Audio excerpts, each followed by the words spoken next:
begitu Quran di Android kan kita agak kebingungan apakah untuk pegang handphone kita mesti wudhu dulu.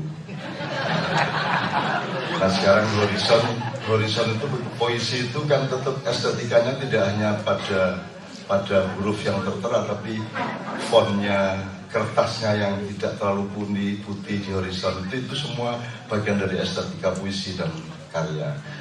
Nah itu akan kita tinggalkan semuanya, dan saya ingin merayakannya tetap dengan kegembiraan dan optimisme. Karena begini Mas, sebelum saya akan memulai apa yang menjadi kewajiban saya kebetulan membaca salah satu penelitian bahwa ada yang disebut generasi milenial, generasi yang jumlahnya terbanyak dan mendominasi perilaku kebudayaan sekarang ini di Indonesia yang jumlahnya terbesar. Itu memang mereka minatnya terhadap media cetak itu hanya 4%. Terus televisi 19%, tapi kalau online, media online dan medsos itu 38 dan 38%. Jadi perubahan peralihan hijrahnya Horizon dari cetak ke online ini saya kira memang merupakan jawaban yang sangat akurat terhadap perkembangannya sekarang. Karena pembaca yang utama menjadi sasaran Horizon adalah generasi milenial yang kira-kira umur dari 18 sampai 38 tahun. Yang mereka memiliki ciri utama nomor satu generasi milenial ini adalah yang di kaki langit itu Mas. Itu pertama memang mereka IT addict. Jadi mereka sangat menjadi pelaku dari online gitu yang kita gaptek gitu Mas. Kemudian mereka juga punya kecenderungan yang sangat kondusif terhadap sastra. Misalnya mereka sangat concern terhadap kesehatan jiwa, sangat concern terhadap kesolehan. Mereka sangat concern terhadap kebebasan berpikir, kebebasan rohaniah dan seterusnya. Jadi memang ini ada generasi yang bukan anak kita. Mungkin mereka anak kita secara sejarah, tapi nilai-nilai yang muncul pada mereka itu seolah-olah ada guru yang lain dari langit. Ya saya tidak tahu. Tapi pokoknya ini ada anak-anak baru yang luar biasa, dan mereka juga aktivis sastra online. Jadi Horizon akan punya partner sangat banyak dengan entah majalah, entah apapun, atau sekedar blog-blog saja, tetapi aktivitas sastra sangat marak. Minimum 15 tahun terakhir ini Mas, dari kalangan generasi milenial itu. Jadi saya kira saya akan merayakannya tetap dengan senang, meskipun tidak bisa sambil seperti dulu ngopi, puting kerang, terus merokok dan baca Horizon. Karena Horizon itu hampir seperti Quran kalau bagi sastrawan dan penulis. Jadi kalau puisi saya masuk Horizon itu tuh agak sama dengan naik haji lah. Udah hebatnya, tidak karu-karuan. Dan kita itu nunggu Horizon itu sampai stres lah. Kapan terbitnya, itu kita tunggu, kita incer orang yang mengantarkan Horizon itu ke kios-kios itu, dan seterusnya. Itu yang pertama. Yang kedua, Mas Taufik, saya sudah mempersiapkan 15 halaman orasi ini, tapi saya tidak pernah yakin kepada isinya dan tidak pernah percaya bahwa itu tepat untuk Anda semua. Ada beberapa sebab, tapi saya kemukakan pelan-pelan. Yang pertama, saya ingin melaporkan saja, kebetulan saya juga menyebut Brida Kusumba di makalah ini. Kemudian tadi anaknya Mbak Neno juga membawakan di Uzbekistan gitu ya. Aku tiba-tiba teringat Umbu.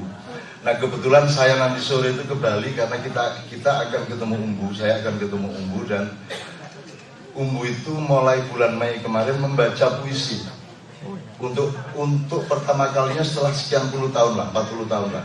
Mas Taufik kan belum pernah melihat Umbu baca puisi, karena Umbu adalah puisi. Kan lucu kalau puisi baca puisi gitu. Nah dia baca puisi setiap tanggal 27 malam. Jadi besok malam dia akan baca puisi di rumah puisi di Denpasar.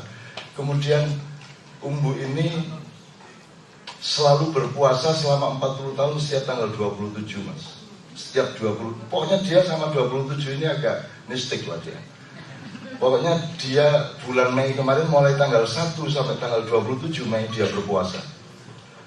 Sebenarnya puasa tidak berat bagi seorang ibu, karena hidupnya memang puasa. Karena yang disebut makannya Umbu dia cuma jam 7, 8, 9 pagi itu dia sarapan. Setelah itu dia tidak makan sampai malam, sekali-sekali saja kalau ditraktir.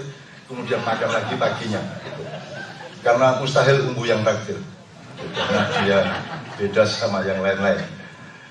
Jadi umbu ini sangat puisi. Jadi ketika kemudian saya mengkaitkan dengan cerpennya Joni tadi, saya melihat kenapa ada kecemasan-kecemasan mengenai loudspeaker, kenapa Islam itu tampil ke manusia itu pada wilayah nizamiyah, thaqafiyah, pada wilayah simbolik kultural, ya tidak cukup substansial, esensial gitu ya. Jadi Islam itu tampil dengan peci ya, tapi saya pakai peci ini hanya karena saya belum keramas, sehingga rambut saya akan tidak garu-garuan, sehingga ini tidak ada hubungan dengan Islam. Ini hubungannya sama nasionalisme Republik Indonesia karena putih dan merah di atasnya. Itu karena kenapa umat Islam kita kayak gini, kenapa orang mementingkan simbol, kenapa Islam ditampilkan dengan peci, dengan hafal Quran, dengan serban, dengan segala macam yang sifatnya simbolik, karena mereka memperlakukan Islam secara ekonomi, tidak secara sastrawi. Ini bahasa saya. Karena 70% Al-Quran memakai bahasa sastra. Memakai bahasa sastra. Ambil satu ayat, saya akan jelaskan bahwa itu sastra. Jadi sastra itu bukan hanya benda, materi atau suatu dimensi, tapi sastra itu juga sebuah toriko, sebuah metodologi, sebuah getaran. Dia adalah sesuatu yang mengalir. Dia bukan airnya, dia alirannya. Dia bukan udaranya, dia sapuannya, kan begitu. Dia bukan lautnya, dia gelombangnya. Itulah sastra. Maka karya sastra hanya salah satu alat untuk mengantarkan manusia kepada sastra. Dan saya ingin menegaskan bahwa sastra ini lebih daripada yang kita sangka selama ini. Lebih dari yang kita sangka. Kita pikir sastra hanya ada di horizon dan majalah-majalah. Tidak. Sastra ada di dalam dirimu sejak engkau belum lahir. Sastra ada dalam dirimu ketika engkau mulai digendong oleh ibumu. Itu semua sastra. Dan itu saya belajar dari umbu.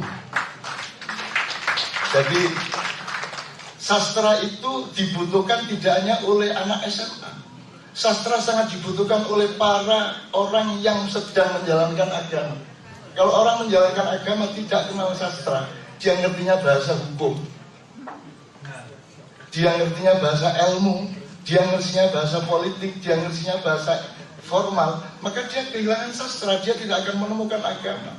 Karena hampir semua ayat-ayat Al-Quran sangat pakai cara-cara sastra. Jadi yang disebut secara sastra. Kenapa Lailatul Qadar disebut itu perhitungan ekonomi Islam dulu? Orang bayangin Lailatul Qadar itu kan mau dapat duit banyak, kan gitu kan? Dapat istri, hutangnya bisa dibayar, dapat undian, kan gitu kan? Yang disebut Lailatul Qadar itu materialisme.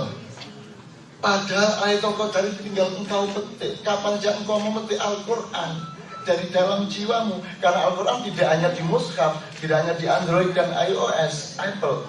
Al-Quran ada di 3 tempat. Satu yang literer ada di mushaf, yang tertulis, yang sekarang online. Yang kedua, Al-Quran ada di alam semesta. Engkau melihat angin, engkau melihat awan yang berarah, engkau menemukan apa saja. Kalau engkau memakai mata sastra, engkau akan menemukan Tuhan, engkau akan menemukan Al-Quran, engkau akan menemukan yang paling inti dari kehidupan. Jadi bapak-bapak sekalian, saya sedang ingin mengatakan bahwa yang butuh sastra itu bukan hanya kita para sastrawan. Yang butuh sastra itu nomor 1 presiden politik. Itu sangat butuh sastra. Karena sastra itu urusannya sama harga diri manusia, sama rohani manusia, sama macam-macam. Ya. Dan ini negara tanpa sastra. Ini kebudayaan hampir tanpa sastra. Ini media massa tanpa sastra. Mungkin ada dimuat puisi-puisi, tapi hatinya redaksinya tanpa puisi. Hati redaksinya, pikiran redaksinya tidak ada sastranya. Karena mereka tidak mengerti sastra. Sama dengan ulama-ulama tidak mengerti sastra. Bayangkan cerpen diharamkan sekarang. Alasannya dia bohong karena nggak pernah terjadi. Jadi tadi ini Joni tadi ini Muslim sesat. Karena dia baca cerpen, kan nggak pernah terjadi tadi si Solmed, si Kang siapa, kan nggak ada, semua itu kan fiksi. Berarti itu kebohongan menurut sejumlah ustadz dan ulama. Karena mereka tidak mengerti itu amsal. Itu namanya dalam Quran amsal, itu simbolisme perumpamaan. itu uslub, itu bahasa sastrawi, ya. Kalau dalam politik namanya diplomasi, kalau di dalam kebudayaan namanya kenegarawanan, kan begitu. Kalau dalam olahraga itu sportivitas, bukan menendang bolanya, tapi ketepatan dia dan sikap dia untuk memelihara keamanan bermain bola satu sama lain, gitu. Jadi saya tadi agak seneng-seneng juga, tapi sedih-sedih juga mendengarkan Johnny membawakan, karena melihat umat Islam itu sangat kapitalistik melihat Islam. Dikit-dikit minta pahala, dikit-dikit minta pahala. Hitungannya ekonomi aja. Sudah Ramadan capek-capek, itu mintanya Lailatul Qadar. Yang disebut Lailatul Qadar itu mesti duit banyak, jabatan meningkat, terus bisa pergi ke Amerika sama anaknya gitu, dan seterusnya. Jadi selalu materialisme. Selalu orang Islam ini kalau diiming sholatlah duha supaya, selalu ada pamrih ekonominya, supaya sini jam tanganmu, sini kunci mobilmu, sini duitmu dikumpulkan di sajadaku supaya kamu mendapat balasan dari Allah 700 kali lipat, kan gitu. Selalu supaya. Dalam sastra tidak ada supaya. Indah ya indah, sholat ya sholat, memberi ya memberi, mencintai ya mencintai. Kita mencintai istri tidak supaya istri mencintai kita. Kita mencintai istri, titik. Kita mencintai istri kapan saja, dunia akhirat mencintai istri, titik. Sayang ya. Sayang aja saya yang sampai garing aku. Boleh saya minta minum ya. Jadi Bapak sekalian jadi gini, saya ulang sekali lagi sebelum saya menderet ini judulnya.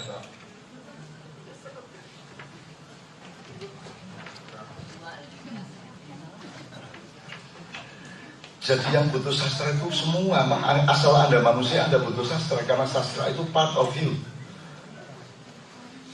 Allah sendiri menciptakan alam semesta karena rasa sastra, karena kerinduan, karena getaran, kan gitu.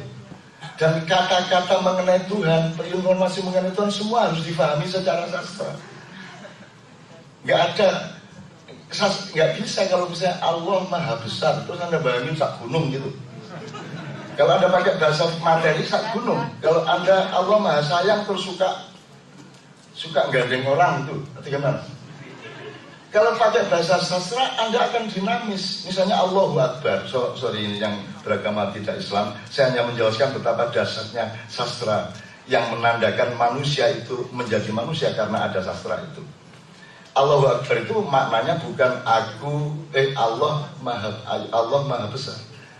Maknanya adalah Allah yang Maha lebih besar.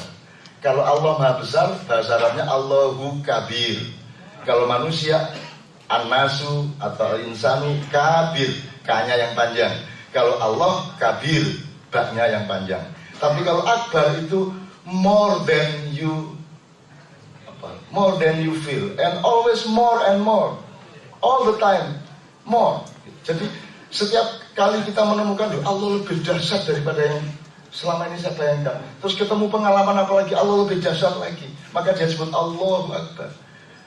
Gitu. Makanya Allahu Akbar kalau bisa dinyanyikan dengan sapuan-sapuan seperti musiknya Bimbo yang membawakan, kan bayangin kalau musiknya Mas Taufik dibawakan dengan jidot atau dengan dangdutan, kan tidak cocok, kan ada level-level musik.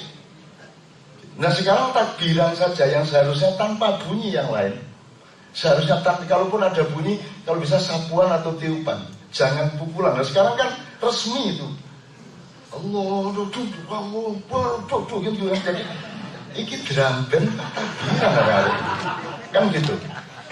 Jadi Bapak sekalian, saya kira kesadaran sastra ini betul-betul menurun luar biasa. Dan Harrison bisa hidup sampai 50 tahun dan sekarang kita launching online-nya. Itu menurut saya, kalau tidak Allah kasih Kak Atik, kalau tidak Allah kasih Ford Foundation, kalau Allah tidak kasih hidayah kepada Mas Taufik dan semua yang selama ini bekerja bersama beliau keliling Indonesia, saya kira tidak akan pernah terjadi. Nah, untuk itu yang terakhir, saya sudah menuliskannya. Yang tadi saya di pertama ini saya menjelaskan yang sastra milenial. Itu jadi kategorisasi dan pemetaan pasar sastra sekarang itu sebenarnya sangat tinggi, tapi di kalangan anak-anak milenial umur 18 sampai 38 lah kira-kira. Jadi kalau kayak saya ini sudah namanya generasi baby boomers, generasi yang doktriner, generasi yang kok ikut ini kok ngono, kok gini, harusnya begini kok begitu, tidak bisanya mikir gitu dok. Dia tidak punya dinamika dan tidak punya tidak punya ruang yang luas untuk kemungkinan. Jadi sastra itu ruang kemungkinannya sangat luas. Bayangin kalau Beri Daku Sumba gitu ya, Beri Daku Sumba, terus dipahami dengan bahasa Badan Pertahanan Nasional. Iki karepe ya apa Mas Taufik iki? Pulau Sumba dikokon ngekekno dheweke ngono ki. Bagaimana what do you mean by Beri Daku Sumba? Apa pulaunya disuruh kasih? Oh banyak bagaimana? Terus bagaimana caranya? Penduduk Sumba itu saya di sini sudah sebut. Terus mereka ditransmigrasikan kemana penduduk Sumba kalau pulaunya diminta oleh Mas Taufik? Jadi kalau kita nggak paham bahasa sastra rusak negara ini. Nggak ngerti, jadi presidennya nggak ngerti diplomasi, nggak ngerti ngomong halus, nggak ngerti ngomong yang agak yang pingpong gitu loh, atau biliar gitu loh. Nggak lantas kalau ngeguling tuh larinya ke sana, nggak, kan bisa begini kan gitu. Itu namanya sastra. Sastra punya kehalusan yang luar biasa. Ketika Allah mengatakan Rabbana ma khalaqta hadza batila, wahai Tuhan, tidaklah sia-sia semua ini engkau ciptakan. Itu kan yang ngomong bukan Tuhan. Tuhan ngasih contoh kalimat, dan yang ngomong harus kita. Rabbana berarti kita, wahai Tuhan, kita yang ngomong. Nah, itu kalau Anda tidak memakai kepekaan sastra, Anda tidak bisa dong tiba-tiba ngomong Rabbana ma khalaqta hadzal batila. Tidak bisa Anda tiba-tiba ngomong Allahu Akbar. Apanya yang Allahu Akbar? Kamu kok tiba-tiba Allahu Akbar? Apanya yang Allahu Akbar? Kan mesti mengalami dulu, meneliti dulu, mendalami dulu, menghayati dulu dan seterusnya, sehingga dia menemukan ya Allah tidak sia-sia engkau ciptakan apa saja, sehingga kita ucapkan Rabbana ma khalaqta hadzal batila. Kita